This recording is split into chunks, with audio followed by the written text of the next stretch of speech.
As reações químicas fazem parte do nosso cotidiano. O gás do fogão queimando, a comida apodrecendo, a palha de aço enferrujada são alguns exemplos.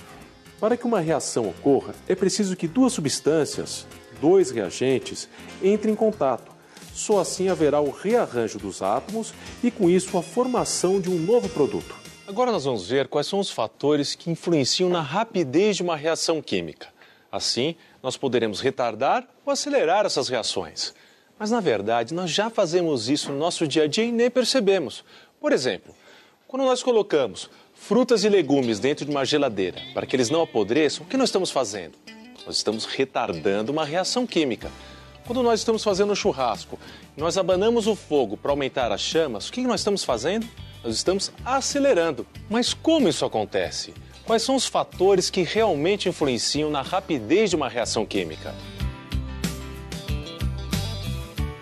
Estamos aqui no laboratório de Química com o professor Gustavo Cruz, que vai explicar para a gente quais são os fatores que realmente influenciam na rapidez das reações químicas. Existem vários fatores que influenciam na rapidez das reações químicas. Um deles é a concentração dos reagentes. Como no exemplo que a gente viu, de abanar a brasa de uma churrasqueira. Quando a gente faz isso, a gente aumenta a concentração de oxigênio disponível para que a reação de combustão aconteça.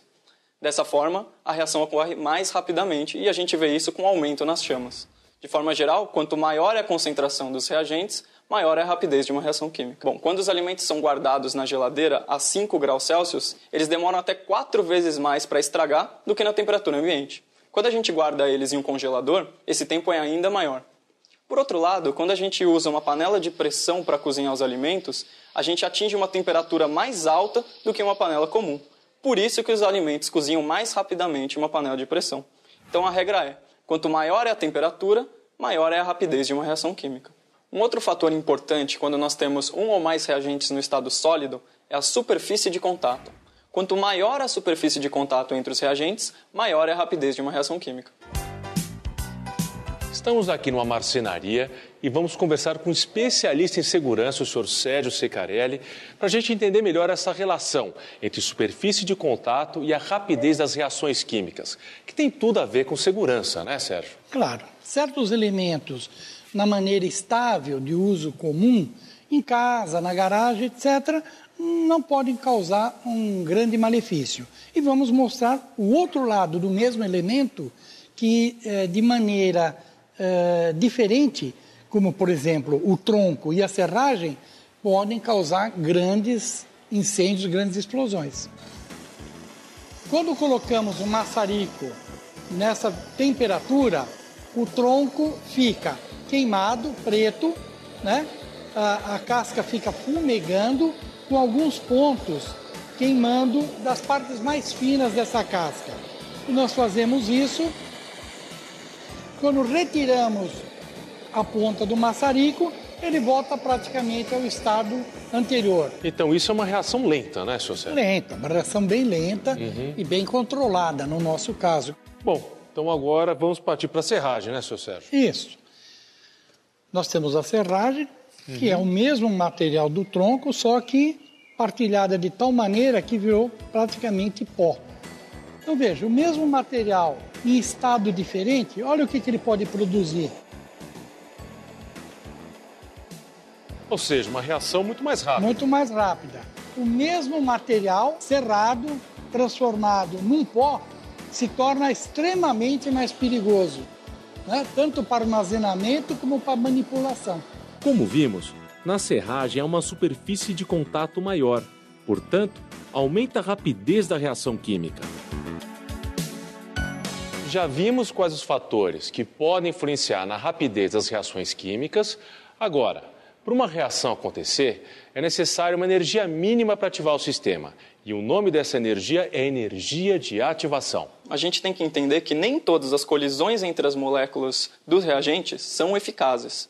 Para que os produtos sejam formados, é necessário que essa colisão ocorra em uma orientação favorável. Somente dessa forma será formado o chamado complexo ativado, que então dará origem aos produtos. Além da orientação favorável da colisão, um outro fator importante é a energia dessa colisão. Como a gente pode ver aqui nesse gráfico, existe uma barreira de energia, que é a energia do complexo ativado. Somente se a colisão tiver uma energia igual ou maior do que essa barreira é que a reação vai acontecer. Essa diferença de energia é o que nós chamamos de energia de ativação.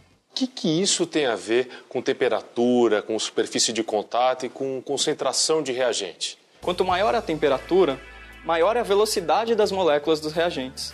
Se a velocidade é maior, a energia dessas colisões também vai ser maior. Então a chance de que ocorra uma colisão efetiva fica maior.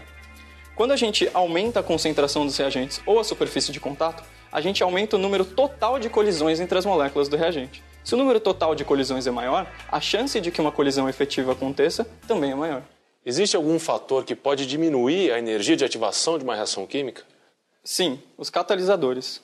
Quando a gente usa um catalisador, a reação química ocorre por um caminho diferente da reação original, onde a energia de ativação é menor.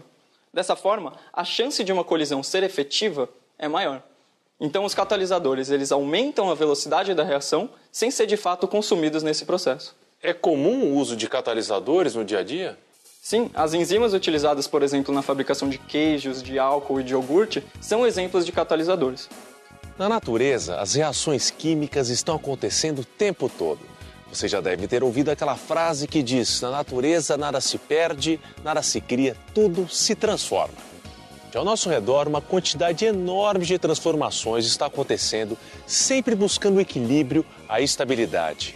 E essas transformações, elas ocorrem na atmosfera, nos organismos vivos e até debaixo da terra, nas cavernas. Nas cavernas, as estalactites e estalagmites são bastante comuns e crescem a partir de uma reação em equilíbrio químico. O solo das regiões onde encontramos cavernas é rico em carbonato de cálcio. Com a chuva, que é levemente ácida, há uma dissolução do carbonato de cálcio e ele vai escorrendo junto com a água e outros minerais pelos veios da caverna. Ao gotejar de maneira lenta e contínua, a água evapora, formando as estalactites no teto. Já as gotas que caem ao chão vão se evaporando também e formando as estalagmites.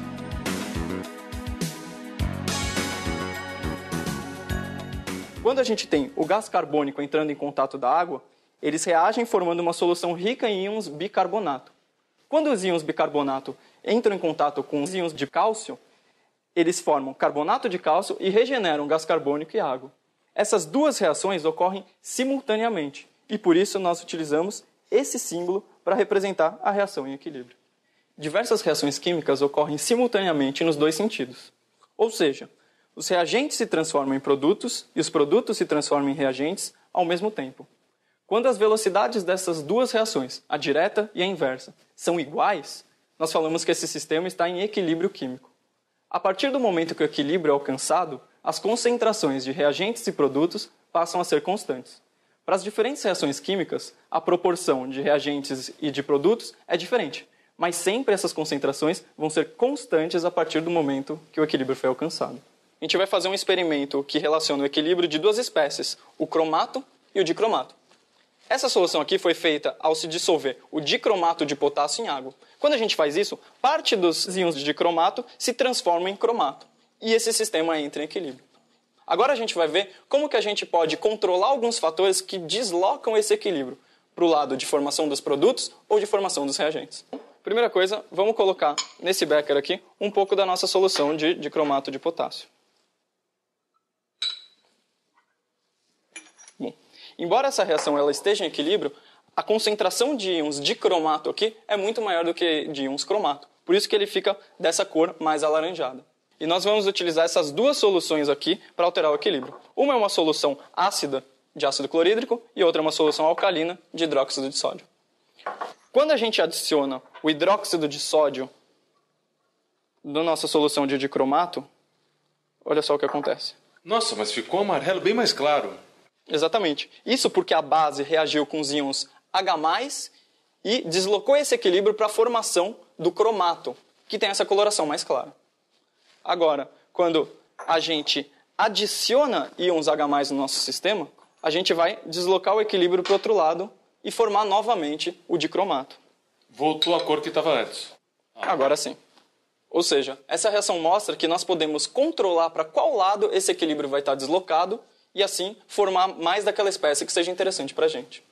Nossa, impressionante perceber como a química está na vida da gente e a gente nem dá conta. E essa é a maior beleza da química. Gustavo, muito obrigado pela sua participação. De nada, foi um prazer. Bons estudos.